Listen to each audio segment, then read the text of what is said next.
வணக்கம். இன்றைய தினம் அப்பர் சுவாமிகள் கோயிலை பற்றி நாம் தெரிந்து கொள்ள இருக்கிறோம்.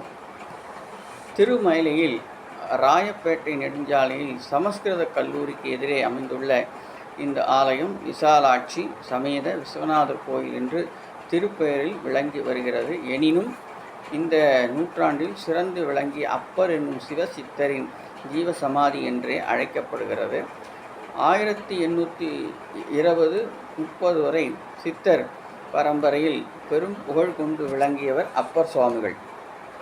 திருநாவுக்கரசர் பெருமானின் திருநாமங்களில் ஒன்றான அப்பர் என்ற பெயரிலேயே இந்த சித்தர் சுவாமிகளும் ஏற்றிருந்தார். தொண்டை மண்டலத்தில் சிறந்து விளங்கிய இவரின் அற்புதங்கள் மயிலையில் நிறைவு பெற்றது. இவரை தரிசித்த அன்பர்களுக்கு நோய்கள் அகன்றன, மங்கள காரியங்கள் தடையின்றி நடைபெற்றன. எண்ணற்ற சித்து விளையாட்டுகளில் தனது பக்தர்களை பாதுகாத்தவர் அப்பர் சுவாமி. ஒரு நாள் அப்பர் சுவாமி ஆழ்ந்த தியானத்தில் இருந்தபோது ஆங்கிலேயர் ஒருவர் இவரை சோம்பேறி என்று கேலி செய்தார். பரபிரம்மமாக தியானத்தில் இருந்த சுவாமிகள் அதற்கு எந்தவித எதிர் கருத்தும் செய்யவில்லை. தினமும் அந்த ஆங்கிலேயர் அத்துமீறல் தொடர்ந்த போதும் சுவாமிகள் கண்டுகொள்ளவே இல்லை. சுவாமிகள் அருகில் இருந்தவரை அந்த ஆங்கிலேயருக்கு ஒன்றும் நேரவில்லை. அவர் இங்கிலாந்து போன போது அவருக்கு கடுமையான பக்கவாத நோய் ஏற்பட்டது. சுவாமியை கேலி செய்ததன் விளைவே இது என்று உணர்ந்த ஆங்கிலேயர் உடனே மயிலைக்கு வந்து அப்பர் சுவாமிகள் காலில் விழுந்து மன்னிப்பு கேட்டார். அப்போது சுவாமிகள் ஜீவசமாதி அடைய இருந்ததால் ஒரு இடத்தை வழங்குமாறு ஆங்கிலேயரிடம் கேட்டார். ஆங்கிலேயர் மயிலாப்பூரில் சுவாமிகள் தவமிருந்த நிலத்தையே வழங்கினார். ஆங்கிலேயரின் நோயும் தீர்ந்தது.